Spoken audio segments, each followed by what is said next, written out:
આજે આપણે લઈને આવ્યા છે કારેલા, આખા કારેલાનું ભરેલું શાક. આપણે માથે ત્યાં છાલ કાઢી નાખીશું. આ રીતના આપણે કારેલાની માથેથી છાલ પાડીને આ રીતના આપણે બિયા કાઢી લીધા છે ને આપણે ગરમ પાણીએ 2 વાર ધોઈ લીધા છે. અને કારેલાને બાફવાના છે તો તપેલીમાં પાણી લઈ લીધું છે. આપણે એમાં નમક નાખી દઈએ, હળદર નાખી દઉં, કારેલા બાફવામાં નાખી દઈએ.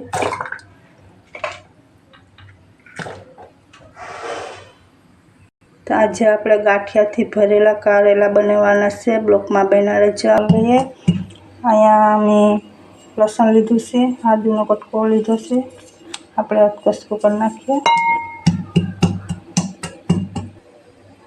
તો આપણે અહીંયા ગાંઠિયા લઈ લીધા છે.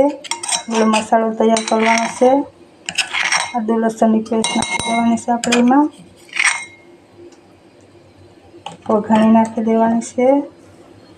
થોડુંક નમક નાખીશું, આપણે બાફામાં નાખ્યું એટલે. હળદર નાખી દઉં,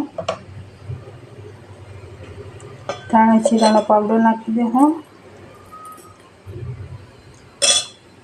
થોડાક લીલા ધાણા આપણે નાખી દઉં. તો આપણે બધો મસાલો મિક્સ કરી દઉં હાથેથી. અહીંયા આપણે કાશ્મીરી મરચું આવે ને એ આપણે નાખવાનું છે. તો આપણે બધું મિક્સ કરી દઈએ મસાલો. તો અહીંયા આપણે કારેલા બફાઈ ગયા છે, આપણે કાઢી લીધા છે.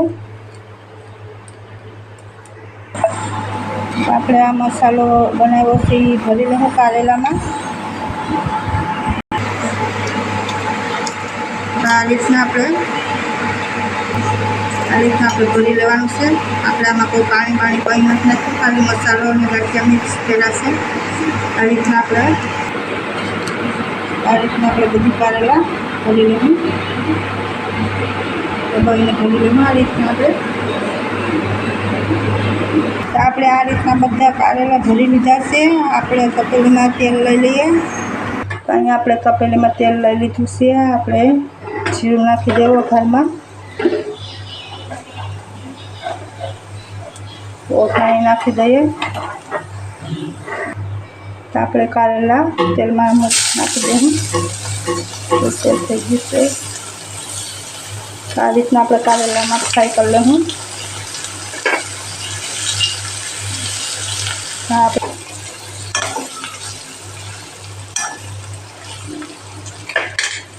આપણે આ થોડોક મસાલો હોય છે એમાંથી નાખી દઈએ.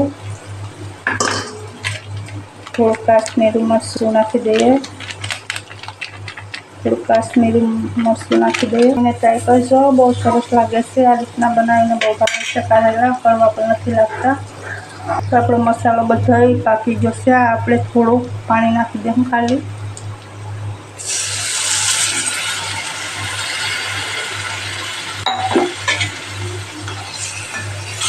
આપણે આ રીતના કારેલા બહુ તૈયાર થઈ ગયા છે. આ રીતના આપણે ગેસ બંધ કરી દઈએ. આપણે કારેલા બની ગયા છે. આપણે માથે ધાણા નાખી દઈએ, લીલા ધાણા.